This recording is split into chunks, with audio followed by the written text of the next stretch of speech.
His is not as much a tale as a situation that is currently happening in my hometown. I don't live there anymore, but my parents do, and this info all comes from them.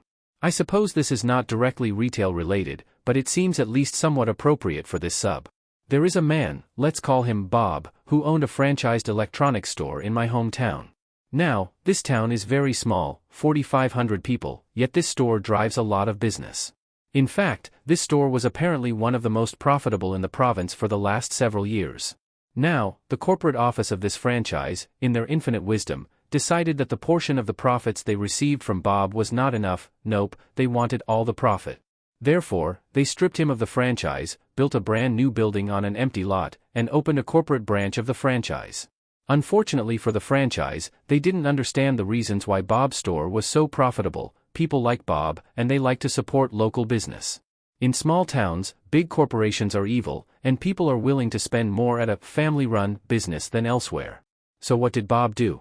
Well, he changed the name of his store from Franchise Electronics to Bob's Electronics. He continues to sell the same products and offer the same services.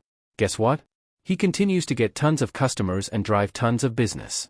The corporate franchise store, on the other hand, gets no customers. The franchise geniuses no longer get a portion of Bob's profits and are almost certainly operating at a loss now. Relevant comments. Chilari. Haha, I love it. I too live in a small town. Not just a small town, but an historic market town. We've got a broken castle and steam trains and everything. Quiet, pretty, we occasionally win prizes for our category in Britain in Bloom, a contest judging tidiness and prettiness of places with a focus on flowers. Last year a certain well-known sandwich shop opened on the high street. Now, my town has got a few chains.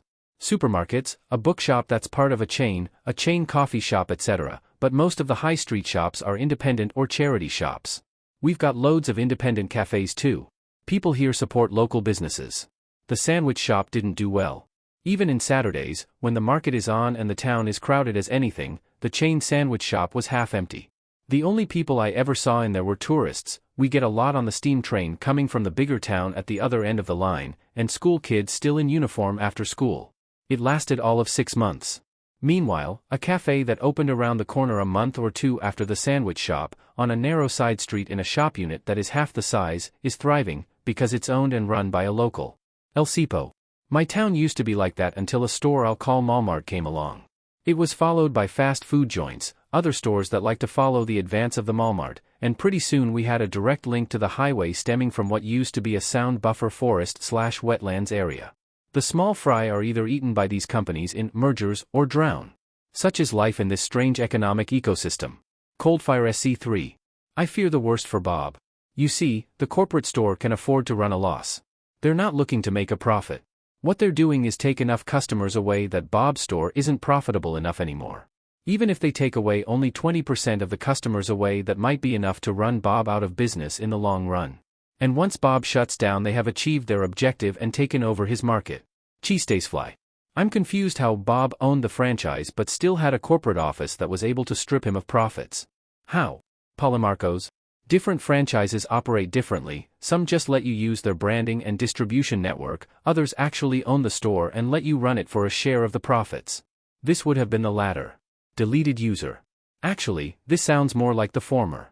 When corporate stripped his franchise, they probably figured the loss of branding and distribution infrastructure would be enough to sink Bob and force a local monopoly. But Bob still had a storefront, inventory, and loyal customers. He didn't need corporate branding because he built his own reputation. The only thing he was missing was a distribution infrastructure similar to that of the corporation. As long as he did a good job with recording his finances, it wouldn't be too hard to convince distributors that he is going to be a high-volume store, not just another local startup. Here is an update on the situation 10 years later. TLDR on the original post, Bob runs a franchised electronics store in a small town. Corporate takes the franchise away from him because they want a bigger slice of the profits. Bob opens Bob's Electronics as the franchise opens their own store. All the locals support Bob and shop at his store instead of the new franchise location. Given it has been 10 years, I had completely forgotten about Bob and his electronics store. As well, all of the relatives that I talk to with any frequency have either died or left my hometown. However, my dad visited last week, and so I finally have an update. After taking the better part of a decade, and likely losing money every year for that entire time, the franchise finally decided that they were never going to be able to get enough of Bob's customers to stay afloat. They closed shop sometime last year. In the end, Bob won.